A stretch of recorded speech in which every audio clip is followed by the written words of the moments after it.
Hola amigos, nuevamente con ustedes y por una semana más, su amigo de los TICs, Juan Pablo Galán. Recuerden, como siempre, que soy persona en condición de discapacidad, tengo trastorno síndrome de Tourette asociado a trastorno obsesivo compulsivo e daño cerebral por hipoxia natal. La semana pasada en el episodio anterior estuvimos viendo la historia de la astronomía en la Edad Media y en el Renacimiento. Esta semana vamos a hablar adelantar más de la historia, hablando de los periodos barroco, clasicismo y llegando hasta el siglo XIX, donde la astronomía empezó a desarrollarse mucho más científicamente de lo que lo había estado. Continuando con la historia, pues en el siglo XVI no solamente ocurren guerras, no solamente ocurren las guerras religiosas, ni nada, ni la reforma, la contrarreforma, no solamente eso. Culturalmente el hombre en Inglaterra sobre todo empezó la época isabelina, la época donde el reinado de Isabel I, donde las artes, la ciencia y el saber fueron promulgados, la época en la que William Shakespeare escribió sus obras, Hamlet, Romeo y Julieta, Otelo, todas las obras de William Shakespeare que se escribieron en esa época.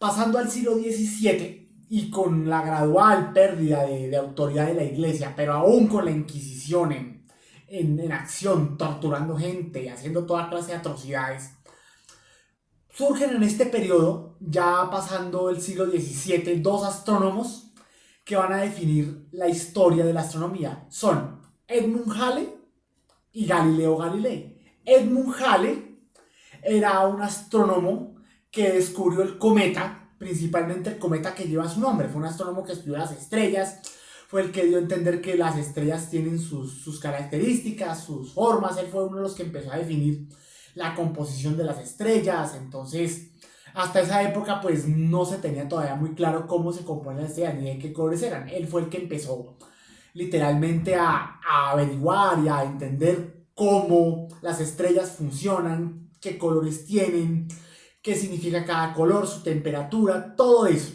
El cometa Halley, que es nombrado en honor a Edmund Halley, es un cometa que pasa cada 76 años cerca de la Tierra. Pasó en el año en que yo nací, o sea, yo soy de 1986 y el cometa pasó por última vez en ese año, y no pasará hasta el año 2062, cuando yo ya esté viejito, chuchumeco, ya esté con arrugas. Pero el cometa Halley es el cometa más famoso de todos y el primer cometa nombrado. Por eso los cometas tienen una numeración que empieza con un número y una letra C para decir cometa. El Halley se conoce oficialmente en la astronomía internacional como 1C Halley, por ser el primer cometa descubierto. Luego entonces va a entrar en acción Galileo. Galileo era un astrónomo italiano. Su nombre completo era Galileo Galilei. Nacido en una familia noble, una familia de muchos recursos en Italia. Y realmente pues Galileo en su infancia pasó con su papá, sus padres, aunque él inicialmente no iba a ser astrónomo, él iba a ser médico porque su papá era médico y como suele pasar, a veces los padres quieren que los hijos sean lo mismo que ellos. Galileo nació en el siglo XVI y vivió buena parte del siglo XVII su existencia. Luego Galileo decide que no va a ser médico y su papá lo decepciona. Y como en esa época eso era o lo que diga yo y punto, pues realmente Galileo se dedicó a estudiar la astronomía, física y astronomía, que hasta ese momento no era una ciencia muy establecida, porque todavía con la religión católica y toda la ignorancia que los curas vivían en la Edad Media, pues lógicamente eso era casi que una herejía. Galileo, ¿qué hace? Perfecciona el telescopio que ya había sido inventado, le pone los lentes necesarios para poder observar más allá de la Tierra. Descubre en Saturno lo que él creyó que era una especie de orejas. Hagan de cuenta como un pocillo con dos orejas. Pero esas orejas resultaron ser los famosos anillos. ¿Por qué? Porque, ¿qué pasa? Galileo no tenía la suficiente conocimiento y en esa época no se sabía muy bien qué era lo que pasaba con los anillos de Saturno. Porque hasta ese momento solo conocían 6 de los planetas, de Mercurio a Saturno. Más allá no se tenía conocimiento de qué era lo que iba a pasar. Galileo estudia, investiga, se basa en el modelo heliocéntrico de Copérnico, pero a la Inquisición y a la Iglesia no les gusta eso. Entonces empiezan a atacar a Galileo, a criticarlo y a amenazarlo con que tiene que dejar esas herejías porque no es así, pero sí era así. Galileo termina siendo juzgado por la Inquisición, presidido por el Papa Urbano VIII en el siglo XVII, y entonces tras decir esto del Papa, que él tenía toda la razón y que la verdad infalible, o sea, vamos a decir infalible entre comillas porque ya eso no se estila, la verdad infalible era que la Tierra era el centro y no el Sol. La Iglesia amenazó a Galileo con torturarlo salvajemente y mandarlo a la hoguera si no aceptaba la infalibilidad del Papa. Galileo le toca, por esa presión tan extrema, le toca abjurar, o sea, renunciar a todas esas ideas, firmar un documento en el que él aceptaba la teoría geocéntrica, la verdad infalible del Papa. Pero Galileo no se queda quieto, murmura en voz baja una frase que queda para la historia. La frase que Galileo murmura es, sin embargo, se muere. Pero Galileo termina viviendo el resto de sus días hasta 1642. Recordemos que había nacido en 1564. Entonces, pues, Galileo termina viviendo el resto de su vida ciego, estudiando cosas, pero pues en arresto domiciliario perpetuo en su casa. Y Galileo muere en 1642, pero todo lo que la Inquisición hizo terminó en 1992, cuando el Papa Juan Pablo II pidió perdón y reconoció abiertamente que Galileo tenía toda la razón en todo lo que decía. No por algo mucha gente criticaba a la Iglesia Católica por todas esas cosas y todo eso. Pero bueno, siguiendo con la historia, llega un tercer personaje que nos va a definir también lo que es la física del universo. Ese hombre es Isaac Newton. Isaac Newton, que nació en el siglo XVII, a mediados de la década del 30 del siglo XVII, y muere en 1717 en el siglo XVIII. Newton era un matemático inglés que realmente pues empieza a estudiar, empieza a la universidad, pero la universidad tiene una enseñanza muy obsoleta, entonces él se convierte en autodidacta. Newton empieza a escribir artículos sobre la física, sobre el movimiento, sobre todo lo que sea, pero llega el momento en que él va a demostrar una ley que es la que nos rige a todos, a todo objeto celeste. Como en la historia, él estaba sentado debajo de un manzano, pensando, y de pronto, ¡pum!, le cae una manzana en la cabeza.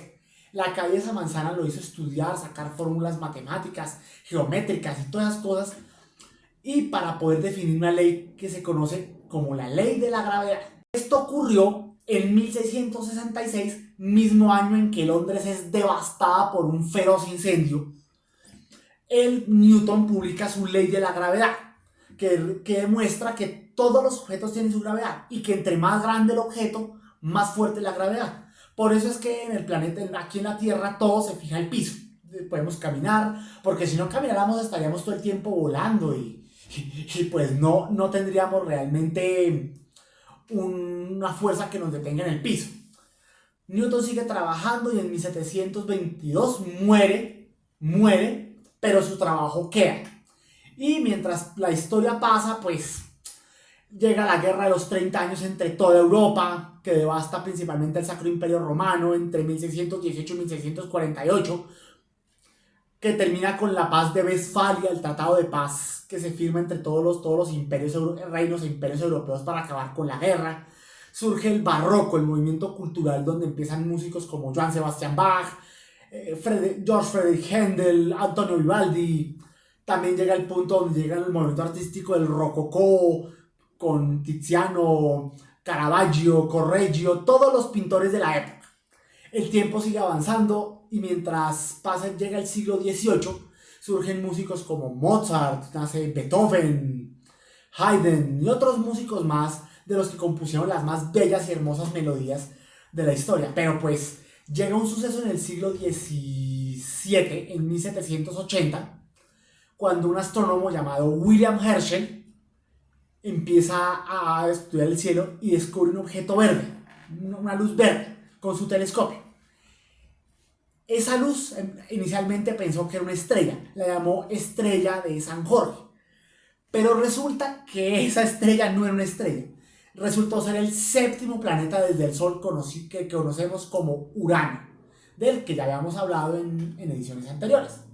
El descubrimiento de Urano trajo consigo una ampliación del sistema solar, porque ya se conocían hasta ese momento 7 de los actuales 8 planetas que se conocen, pero de todas formas no se tenía cálculo de qué pasaba más allá de Urano, porque con telescopios no eran muy potentes, no como los de ahora, ¿no? Como el Monte Palomar, el Mauna Kea, el Hubble, el James Webb, que son los telescopios del momento, pero de todas formas el descubrimiento de Urano sentó precedentes para la ciencia moderna. Luego, mientras después se analiza Urano, ocurre la revolución en Francia, donde empiezan a bajar cabezas y cae la monarquía, empieza el periodo de la República en Francia, luego llega Napoleón, y en el siglo XIX es donde realmente se da la separación total entre iglesia y Estado. Es decir, la iglesia pierde el poder totalmente sobre los estados y el Estado asume el poder. Surgen movimientos como el existencialismo, el humanismo, surgen filósofos como Nietzsche, Kant y otros filósofos también de la época. También surgen escritores como Edgar Allan Poe, surgen muchas personas.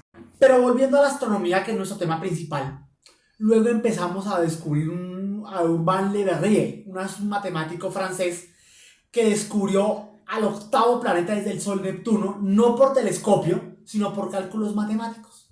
Es decir, calcularon geométricamente la bóveda celeste, donde se ubicaba, y ahí ubicaron a Neptuno en 1856.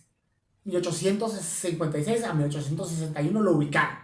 Y entonces ahí quedaron completos los planetas, pero quedaba siempre la duda de qué pasaría más allá de Neptuno. Entonces no sabían que existían los objetos transneptunianos, el cinturón de Kuiper, la nube de Oort, nada de eso se sabía. Pero de todas formas se entiende que había algo más allá de Neptuno, porque como bien sabemos la zona del cinturón de Kuiper es una zona de muchos objetos donde se ubica más allá del planeta Neptuno, pero pues que hasta ese momento no se sabía qué era. Y la astronomía seguiría su curso en el siglo XIX, avanzando cada vez más la ciencia con las leyes de Newton, las leyes de Kepler, todas las leyes que empiezan a surgir a través de ese periodo. Pero será en el siglo XX donde va a empezar a notar la astronomía moderna tal cual la conocemos. Entonces, amigos, no siendo más,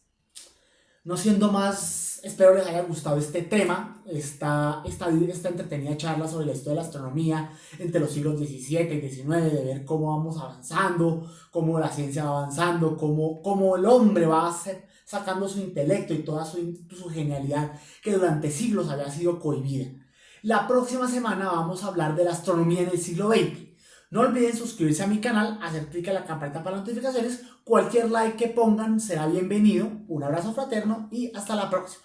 Fe de ratas. O sea, voy a corregir un error que cometí en el video pasado. En el video pasado había dicho que Antares era la estrella de alfa de la constelación Orión. Corrijo.